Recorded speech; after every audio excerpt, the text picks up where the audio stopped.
Assalamualaikum warahmatullahi wabarakatuh. Saya mencoba menjelaskan tentang konsep dasar teori belajar dan motivasi belajar.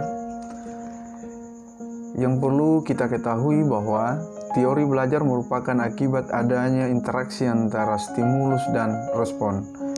Belajar juga diartikan merupakan aktivitas sadar dan menetap yang dilakukan oleh manusia sebagai individu dalam berinteraksi dengan lingkungannya, meliputi perubahan sikap, pengetahuan, dan keterampilan. Kita bisa mengetahui ciri-ciri individu yang telah mengalami proses belajar, yaitu perubahan perilaku yang lebih baik pada diri. Teori belajar ini menurut ahli aliran psikologi dibagi menjadi 5 aliran. Yang pertama, aliran tingkah laku.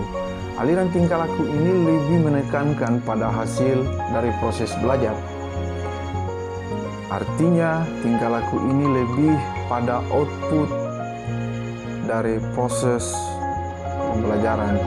Yang kedua adalah aliran kognitif. Dia lebih menekankan pada proses belajar. Yang ketiga adalah aliran humanistik. Ini lebih menekankan pada isi. Yang keempat, aliran konstruktif.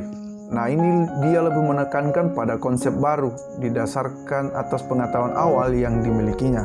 Artinya bahwa setiap ada konsep yang baru selalu membandingkan dengan apa atau pengalaman yang dimilikinya, sehingga ada pembanding dalam proses pembelajaran. Yang kelima adalah aliran sibernetik. Ini lebih menekankan pada sistem informasi.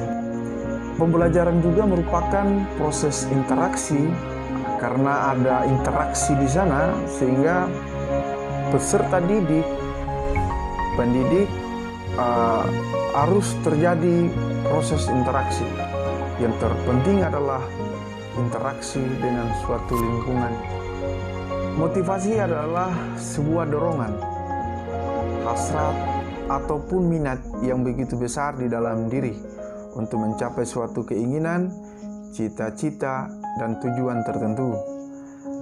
Adanya motivasi akan membuat individu berusaha sekuat tenaga untuk mencapai apa yang diinginkan.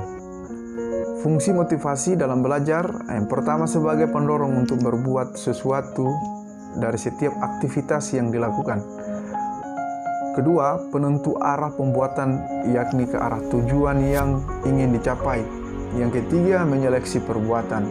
Yang keempat, pendorong usaha untuk mencapai prestasi. Bentuk motivasi di sekolah atau di perguruan tinggi atau di dunia pendidikan, pada umumnya motivasi anak itu berbeda-beda. Ini yang perlu kita pegang atau perlu kita pikirkan, bahwa setiap individu itu mempunyai karakter yang berbeda-beda. Motivasi juga tidak timbul begitu saja, artinya harus didesain. Motivasi harus dibuat atau ditumbuhkan oleh seorang pendidik. Kesimpulan dari materi ini adalah motivasi harus disesuaikan dengan kondisi.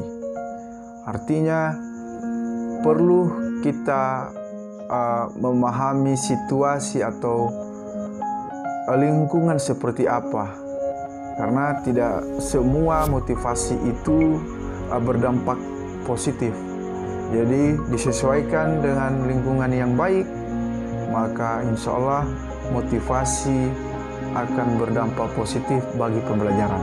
Kemampuan yang dimilikinya dan tujuan yang ingin dicapai dalam proses pembelajaran. Wassalamualaikum warahmatullahi wabarakatuh.